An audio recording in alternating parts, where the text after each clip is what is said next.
The Assyrians also hunted humans in ruthless warfare.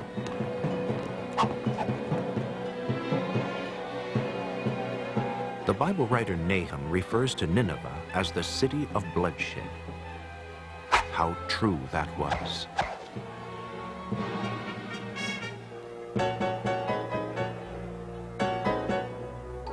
Soldiers play catch with human heads.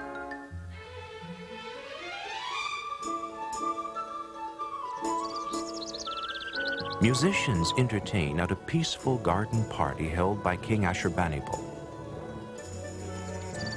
But what hangs in a nearby tree? The head of Teumman, the king of Elam.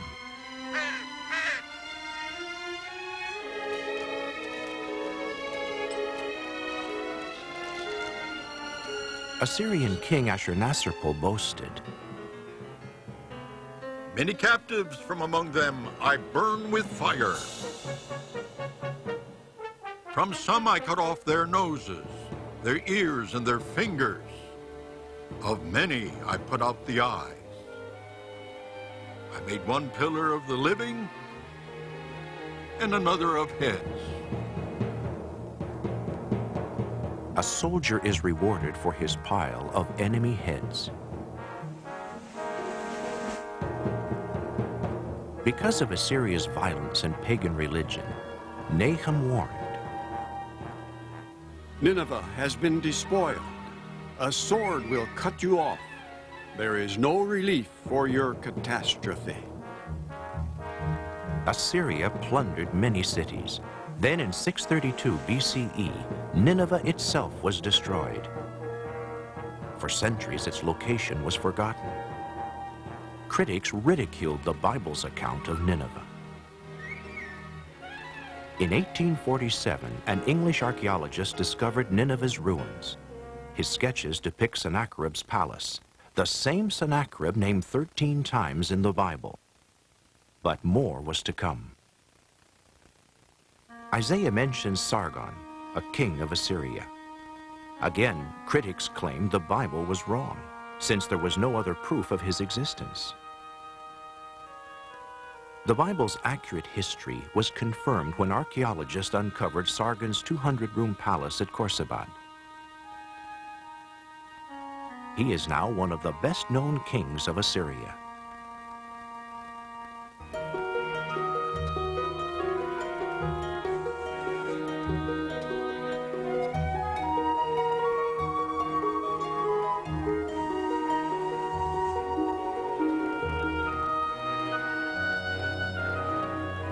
Archaeologists also found inscriptions listing Sargon's claimed conquests, including the biblical region of Samaria.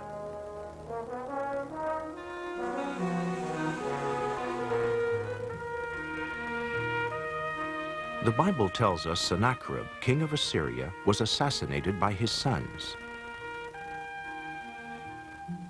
Ancient documents discovered by archaeologists support this biblical statement.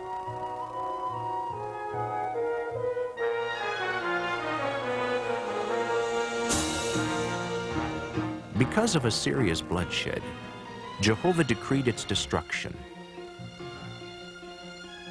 His prophet foretold at Nahum 3:13, "To your enemies the gates of your land must without fail be opened. Fire will certainly devour your bars." Did this prophecy of fiery destruction come true?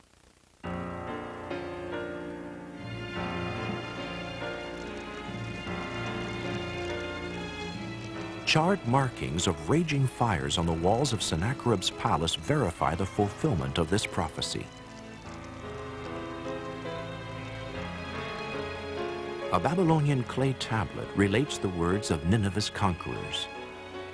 "The great spoil of the city and temple they carried off, and turned the city into a ruined mound." What was left of Nineveh? Two great mounds mark the site of a once proud capital.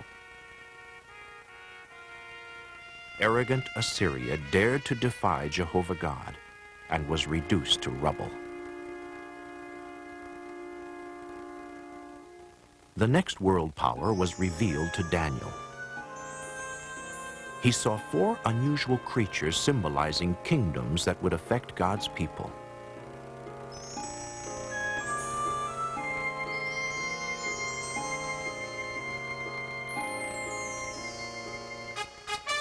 What did the lion with wings depict? The mighty Babylonian Empire. The city of Babylon was described by the prophet Isaiah as the decoration of kingdoms. A sprawling metropolis astride the river Euphrates and a center of world trade, its hanging gardens were famous as a wonder of the ancient world.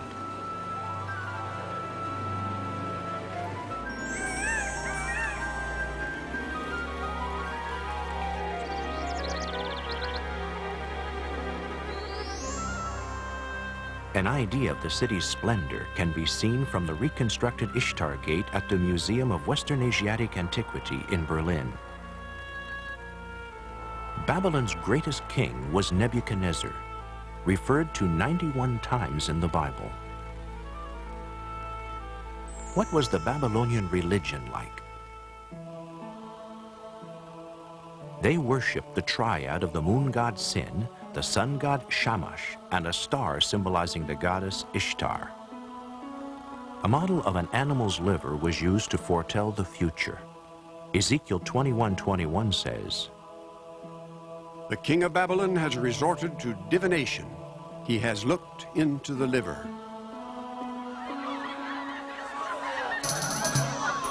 How did Babylon relate to God's people? The Israelites had become disobedient to Jehovah. The prophet Jeremiah foretold captivity for them. I shall give them into the hand of the king of Babylon, and he will actually take them into exile.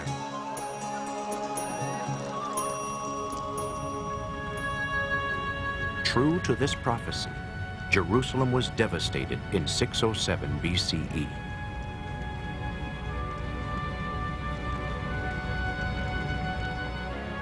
The Babylonian Chronicle confirms the capture of Jerusalem by King Nebuchadnezzar.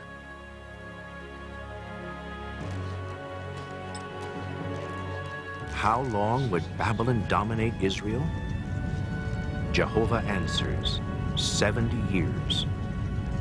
Then what would happen to Babylon? Jeremiah predicted, There is a devastation upon her waters, and they must be dried up. The mighty men of Babylon have ceased to fight. Did these details in the Bible prophecy come true?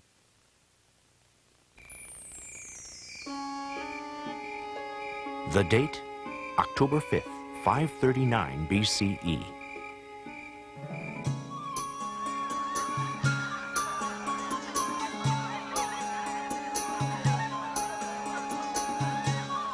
Daniel relates that Babylonian King Belshazzar holds a feast for 1,000 prominent guests.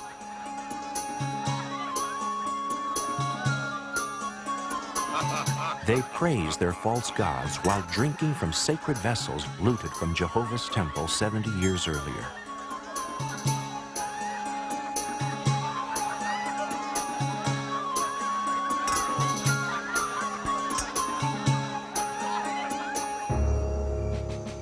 Outside, Medes and Persians have diverted the waters of the Euphrates River, which ran through Babylon. The soldiers slosh up the riverbed and into the city.